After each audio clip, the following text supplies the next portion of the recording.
नमस्कार दोस्तों, स्वागत है आपका हमारे YouTube चैनल में। आज आपके लिए लेकर आए हैं एक प्यारी सी कहानी।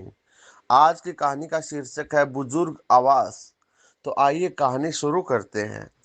पत्नी के अंतिम संस्कार वह 13वीं के बाद रिटायर्ड पोस्टमैन मनोहर गांव छोड़कर मुंबई में अपने पुत्र सुनील के बड़े से मकान में आए हुए हैं।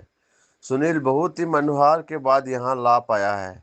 यद्यपि वह पहले भी कई बार प्रयास कर चुका था, किंतु अम्मा ही बाबूजी को यह कहकर रोक देती थी कि कहाँ वहाँ बेटे बहू की जिंदगी में दखल देने चलेंगे। यही ठीक है, सारी जिंदगी यहीं गुजरी है और जो थोड़ी सी बची है उसे भी यहीं रहकर काट लेंगे। ठीक है ना। बस बाबूजी की इच्छा मर जाती। पर इस बार कोई साक्षात अवरोध नहीं था और पत्नी की स्मृतियों में बेटे के स्नेह से अधिक ताकत नहीं थी। इसलिए मनोहर मुंबई आ ही गए। बेटा एक बड़ी कंस्ट्रक्शन कंपनी में इंजीनियर है। उसने आलीशान घर व गाड़ी ले रखी है। घर में घुसते ही मनोहर ठिठक कर रुक गए। गुदगुदी मेट पर पैर रखे ही नहीं जा रहे उनके। दरवाजे पर उन्हें रुका देखकर बेटा बोला, आइए बाबूजी, अंदर आइए। बेटा, मेरे गंदे पैरों से यह कालीन गंदी तो नहीं हो जाएगी? बाबूजी, आप उसकी चिंता न करें। आइए, यहाँ सोफे पर बैठ जाइए। सहमे हुए कदमों में चलते हुए मनोहर जैसे ही सोफे पर बैठे तो उनकी चीख निकल गई। अरे रे, मर गया रे। उनके बैठते ही नरम और गुदगुदा सोफा की गद्दी अंदर तक धंस गई थी। इससे मनोहर चीख पड़े थे। चाय पीने के बाद बेटे ने मनोहर से कहा, बाबूजी आइए, आपको घर दिखाता हूँ अपना। जरूर बेटा, चलो। बाबूजी, यह है लॉबी जहाँ हम लोग चाय पी रहे थे। यहाँ पर कोई भी अतिथि आता है तो चाय नाश्ता और गपशप होती है। यह डाइनिंग हॉल है, यहाँ पर हम लोग खाना खाते हैं। बाबूजी, यह रसोई है और इसी से जुड़ा हुआ यह भंडार घर है। यहाँ रसोई से संबंधित सामग्री रखी जाती है। यह बच्चों का कमरा है। तो क्या अपने माँ बाप के साथ नहीं रहते बच्चे? बाबूजी, यह शहर है और शहरों में मुंबई है। यहाँ बच्चे को जन्म से ही अकेले सोने की आदत डालनी पड़ती है।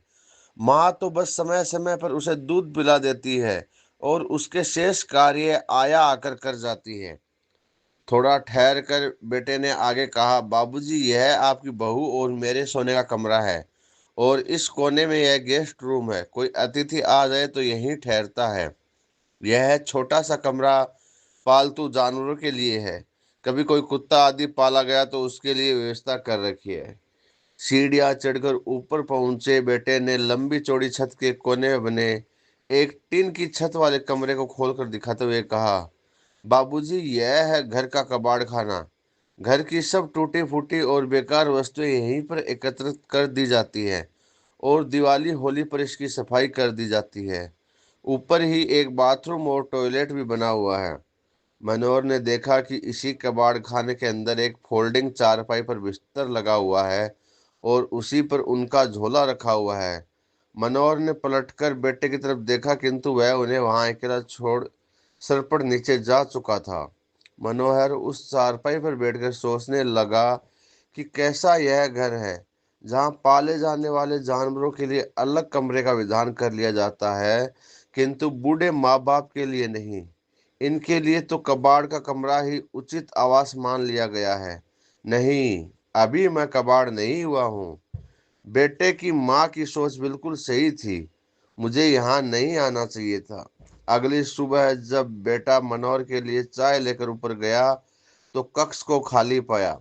बाबूजी का झोला भी नहीं था वहां। उसने टॉयलेट व बाथरूम भी देखे, किंतु बाबूजी वहां भी नहीं थे। वह झट से उतरकर नीचे आया और पाया कि मेन गेट खुला हुआ है। उधर मनोहर टिकट लेकर गांव वापसी के लिए सवेरे वाली गाड़ी में बैठ चुके थे। उन्होंने कुर्ते की जेब में हाथ डालकर देखा कि उनके अपने घर की चाबी भी मौजूद थी। उन्होंने उसे कसकर मुट्ठी में पकड़ लिया।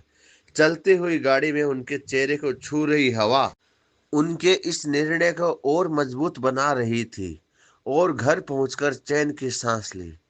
दोस्तों, इस कहानी से शिक्षा मिलती है कि जीवन में अपने बुजुर्ग माता पिता का उसी प्रकार ध्यान रखें जिस प्रकार माता पिता बचपन में आपका ध्यान रखते थे, क्योंकि एक उम्र के बाद बचपन फिर से लौट आता है। इसलिए उस पड़ाव पर व्यस्त जिंदगी में से समय निकालकर उन्हें भी थोड़ा समय दीजिए, अच्छा लगेगा। और इससे आपके बच्चों को भी एक अच्छी शिक्षा मिलेगी, भविष्य में वो भी आपके साथ अच्छा व्यवहार कर सके। आपको यह कहानी कैसी लगी, कमेंट बॉक्स में जरूर बताएं। साथ ही चैनल पर नए हो तो चैनल को सब्सक्राइब करें, लाइक करें और शेयर कर दीजिए। धन्यवाद।